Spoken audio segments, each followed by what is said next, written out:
오늘도 성경 공독하고 기도하고 하나님의 말씀 생각하도록 하겠습니다. 하나님의 말씀은 에베소 6장 1절로 3절 말씀입니다. 봉독하겠습니다. 자녀들아, 주 안에서 너희 부모에게 순종하라. 이것이 옳으니라. 내 아버지와 어머니를 공경하라. 이것은 약속이 있는 첫 계명이니 이로써 네가 잘되고 땅에서 장수하리라. 아멘. 기도하겠습니다. 사랑과 은혜가 풍성하신 하나님 아버지 감사합니다. 이 시간도 하나님의 말씀을 생각하는 소중한 시간입니다. 말씀들을 마음으로 받고 마음에 새기고 믿음으로 승리하며 살게 하옵소서. 예수님 이름으로 기도드리옵나이다. 아멘.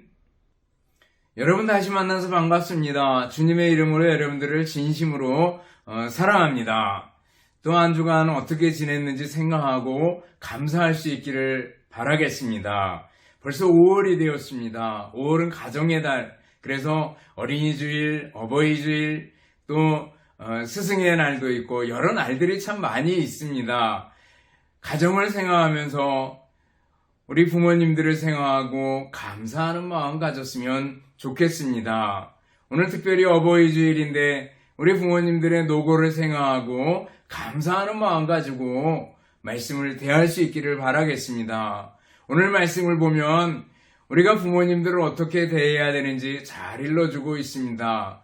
그 앞에 에베소 5장 21절 그리스도를 경외함으로 피차 복종하라 이렇게 말씀하고 22절부터 시작해서 아내들아 남편에게 복종하기를 주께 하듯 하라. 남편들아 아내 사랑하기를 그리스도께서 교회를 위해서 자신을 주신같이 하라. 이렇게 말씀하고 6장으로 넘어옵니다. 그러면서 6장에 들어서면서 자녀들아 너희 부모에게 순종하라 라는 말씀을 하고 있습니다. 그리고 4절을 보면 아비들아 그러면서 부모에게 주시는 말씀이 나오고 그리고 종들아 상전들아 계속 이어지는 걸 볼 수가 있습니다.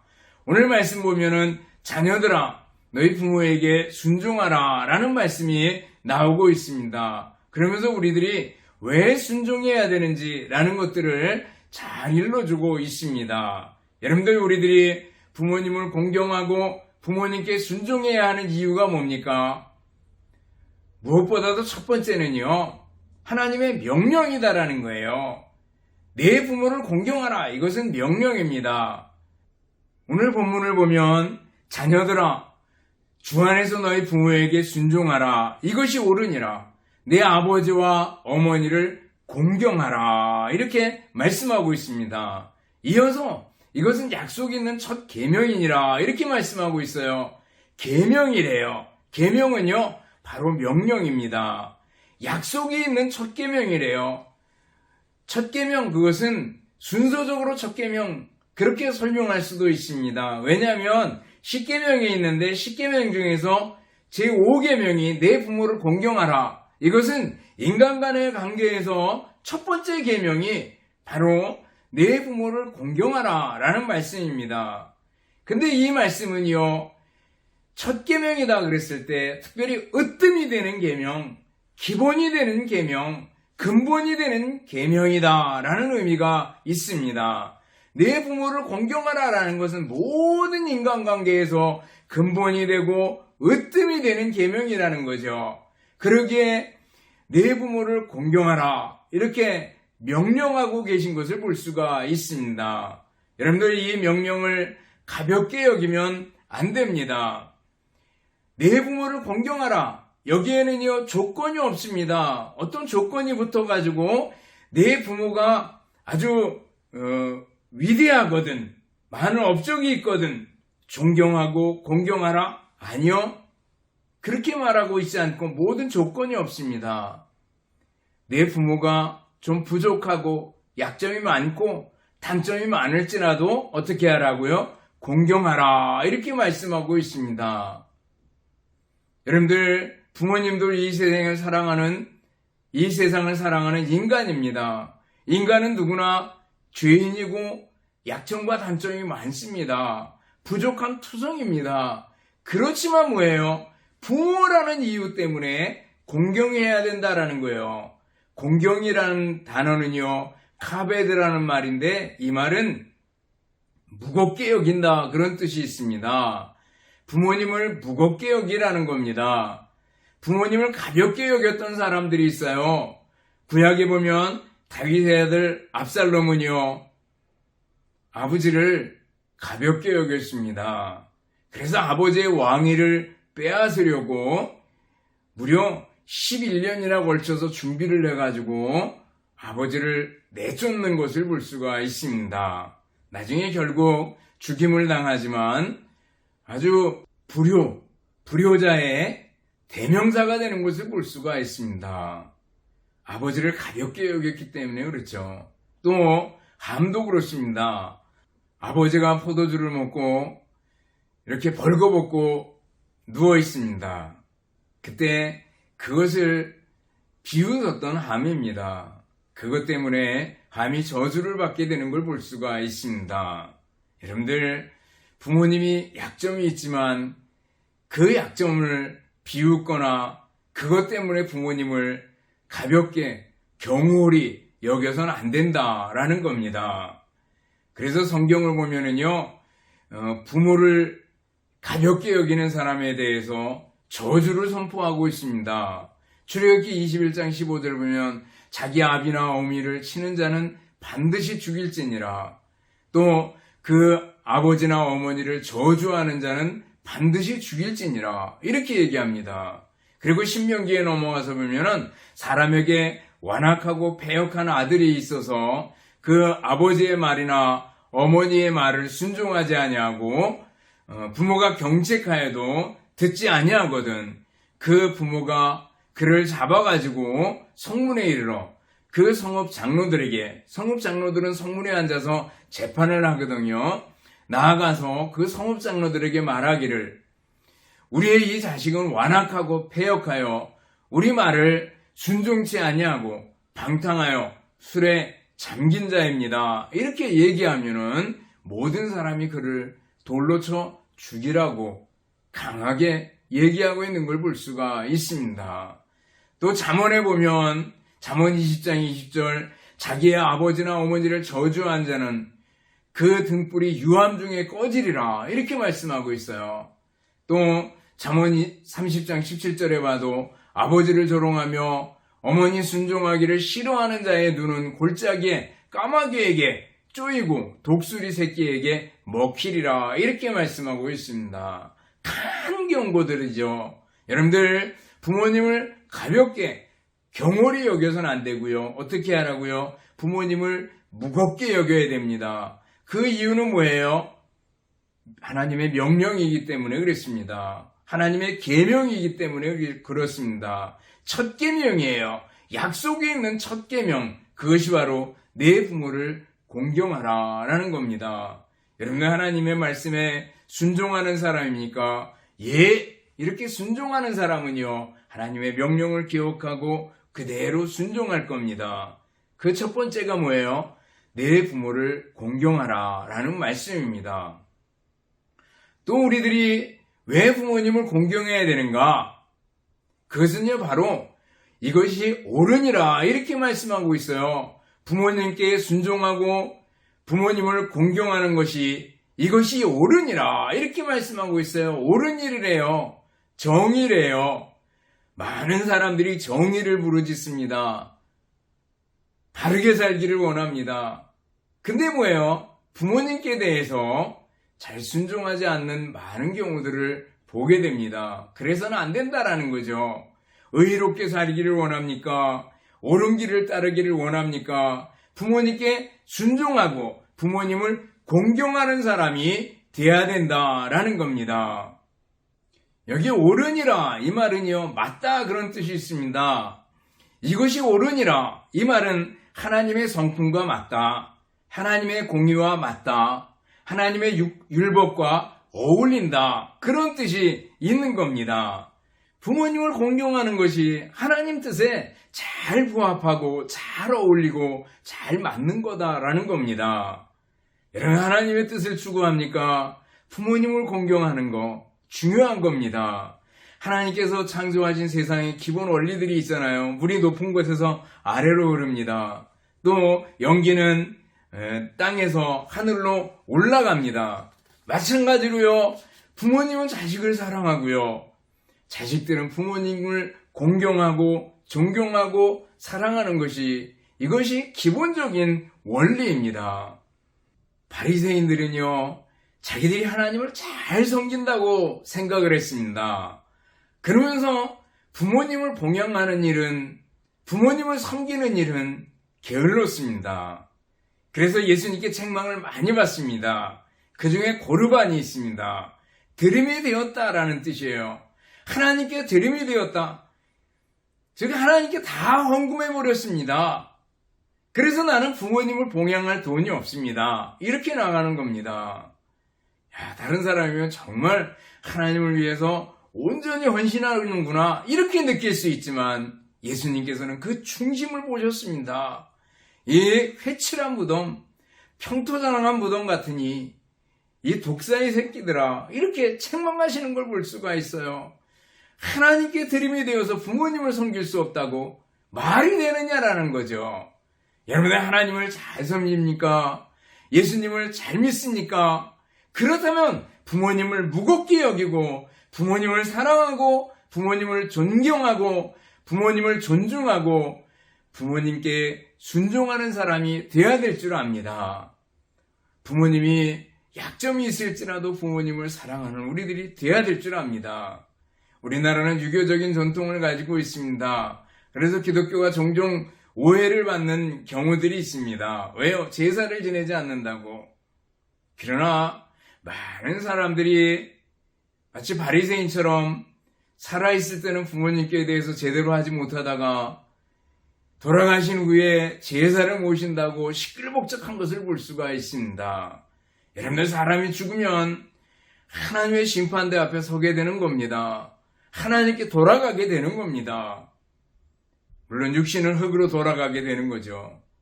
그리고 예수님 부활 때 부활한 몸으로 예수님을 맞게 될 겁니다. 중요한 건 뭐예요? 부모님을 공경하되 살아있을 때 잘해야 된다는 거예요. 제사를 잘 지내는 것이 효도가 아니라 살아계실 때 부모님께 봉양을 잘하고 공경하는 것이 바로 옳은 일이고 그것이 잘하는 일이고 하나님 뜻에 맞는 일입니다. 10여 년 전에 한 북한 병사가 철책을 넘어서 귀순한 적이 있습니다.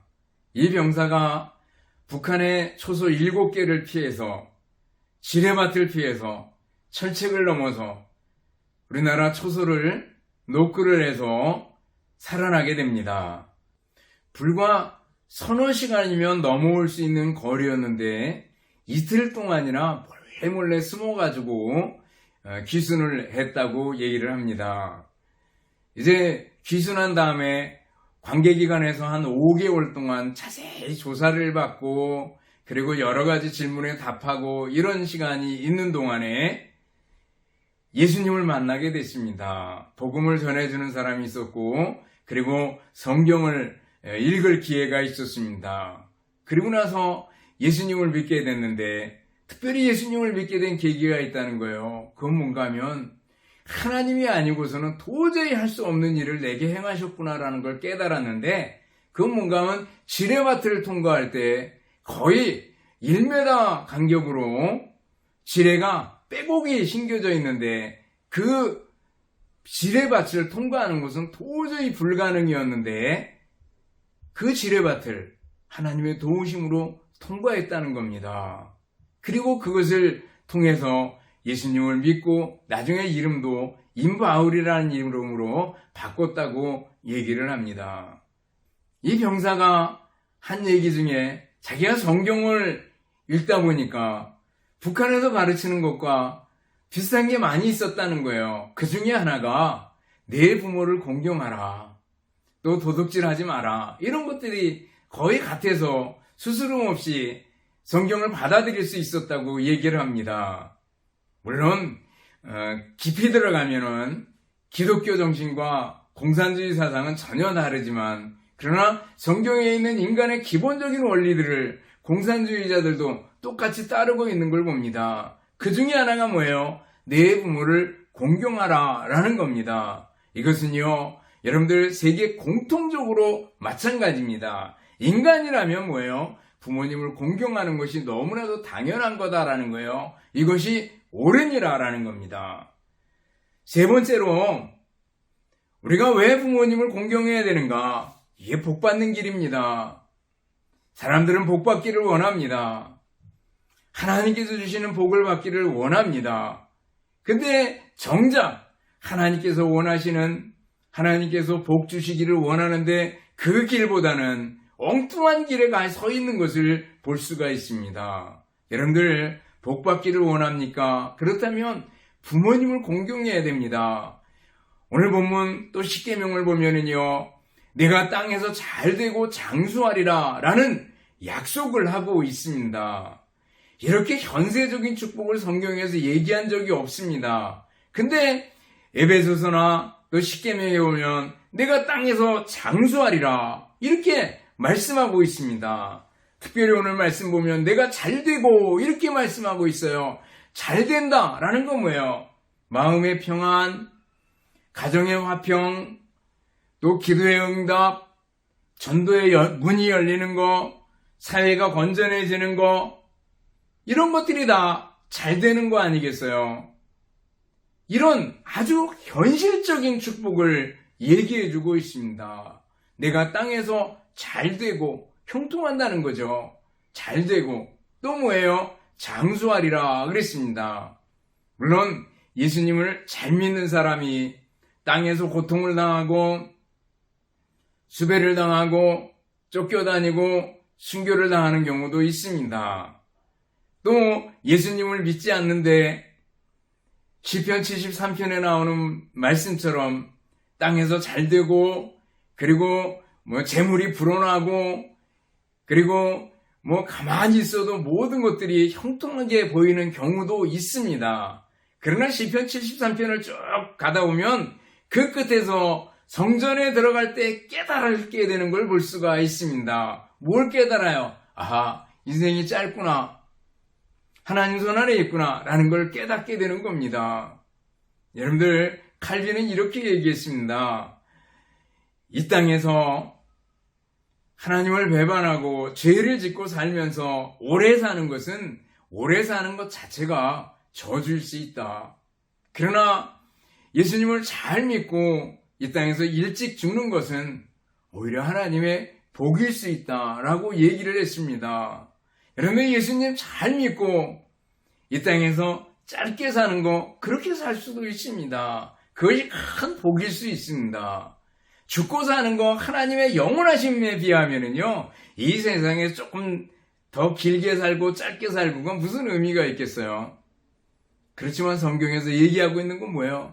내가 땅에서 잘되고 장수하리라 이런 아주 구체적이고도 그리고 확고한 약속을 해주고 있는 것을 볼 수가 있습니다. 어떤 사람에게요? 부모님을 공경하는 사람에게. 여러분들 복 받기를 원합니까? 부모님을 공경하는 사람이 될 수 있기를 바랍니다. 필라델피아에 찰스 스틸웰이라는 사람이 있었습니다. 근데 어릴 때 굉장히 가난했다 그래요. 그래서 엄마가 상점에서 물건을 배달하는 일을 했습니다. 근데 그 엄마가 배달하는 걸 옆에서 지켜보는데 엄마가 굉장히 무거운 물건을 배달하는 걸 보고 마음이 굉장히 안타까웠습니다. 그런데 나중에 보니까 엄마가 배달하는 물건보다 그 물건도 무게가 있겠지만 가방이 굉장히 무거워가지고 엄마가 굉장히 힘들어하는 걸 보았습니다. 그래서 이 스티렐이 고민을 합니다. 어떻게 하면 엄마를 좀 수고를 덜어드릴까라는 걸 생각하다가 종이로 가방을 만들면 어떨까라는 걸 생각을 했습니다. 그래서 종이 가방을 만들었다 그래요. 큰 가방을 종이로 만들고 그 밑에 두꺼운 종이를 다시 깔고 그리고 손잡이를 종이로 만들 때 아주 튼튼한 종이 끈으로 만들면 어떨까라는 생각을 가지고 그걸 만들어 가지고 엄마한테 드렸더니 엄마가 아주 가볍게 물건을 배달할 수 있었다는 거예요. 이걸 보고 나서 옆에 이웃 사람이 그걸 특허 한번 출원해보지 않겠냐. 그래가지고 1887년에 특허를 받았다고 얘기합니다. 특허를 출원한 이후에 이 스티레는 하루아침에 큰 부자가 되었다고 얘기를 합니다. 어머님을 생각하고 어머님을 사랑하고 어머님 짐을 어떻게 덜어드릴까를 생각하던 스티렐이 하루아침에 부자가 된 걸 생각해 보면요. 오늘 내가 땅에서 잘 되고 장수하리라 라는 말씀을 잘 적용해서 생각할 수 있는 부분인 줄 압니다. 여러분들 부모님을 공경하는 여러분들이 될 수 있기를 바랍니다. 그래서 하나님께서 주시는 은혜와 복을 풍성하게 받아 누릴 수 있기를 바랍니다.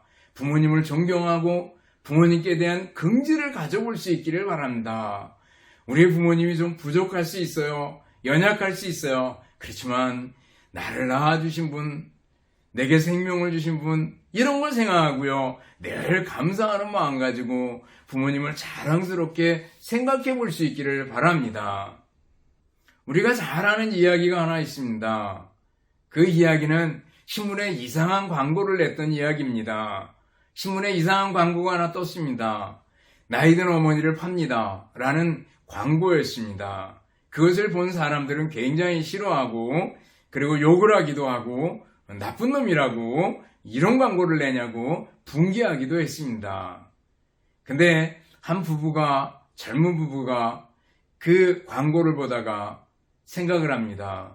여보, 우리는 가난하고 근데 부모님 없이 우리들이 이렇게 둘이서 살아가는데 이 광고를 나온 이분을 우리 어머니로 삼으면 어떨까라는 말을 나누게 됩니다. 그리고 나서 주소지로 어머니를 사려고 갑니다. 그리고 그 집에 배를 누르고 들어서는 순간에 깜짝 놀랍니다. 한 노인이 뛰어나옵니다. 그러면서 손을 잡고 반가워합니다. 그러면서 그 광고를 낸 사람은 바로 날쌔. 이제 자네들이 찾아왔으니까 내가 어머니가 되고 당신들은 내 자식이네. 그러면서 얘기를 하더라는 거예요. 만약에 나를 모실 사람 이렇게 얘기하면 실제로 모실 사람보다는 돈에 욕심이 있어서 사람들이 나를 찾아올 걸 염려했기 때문에 어머니를 팝니다라는 광고를 낸 걸세 이렇게 설명을 하더라는 거예요. 여러분들 부모님을 공경할 수 있기를 바랍니다. 부모님을 사랑할 수 있기를 바랍니다. 어버이 주일을 맞으면서 다시 한번 부모님을 공경해야 될 이유를 살펴보았습니다. 하나님의 명령이고요. 부모님을 공경하는 것이 옳은 일이고요. 그리고 부모님을 공경하는 것이 하나님께 복받는 길입니다. 부모님을 잘 공경해서 하나님께서 주시는 엄청난 복들을 받아 누리는 여러분들이 되시기를 주님의 이름으로 축원합니다. 기도하겠습니다. 사랑과 은혜가 풍성하신 하나님 아버지 감사합니다. 오늘 어버이 주일 맞으며 내 아버지와 어머니를 공경하라는 말씀을 배웠습니다. 이 말씀 따라서 부모님을 잘 공경해서 하나님께서 주시는 은혜와 축복을 풍성하게 받아 누릴 수 있도록 은혜 베풀어 주시옵소서. 가정마다 부모님을 공경함으로 평안하고 화목하며 기쁨이 넘치는 믿음의 가정들이 되게 하여 주시옵소서. 예수님 이름으로 기도드리옵나이다. 아멘. 축도하겠습니다. 이제는 우리 주님 예수 그리스도의 은혜와 하나님 아버지의 극진하신 사랑하심과 성령님의 교통하시며 인도하심이 함께 모여 예배드리며 부모님을 공경하기를 원하는 우리 모든 성도들 머리머리 위에와 가정들 위에 주님의 몸된 교회와 우리나라 민족 위에 이제로부터 영원토록 함께 있을지어다. 아멘.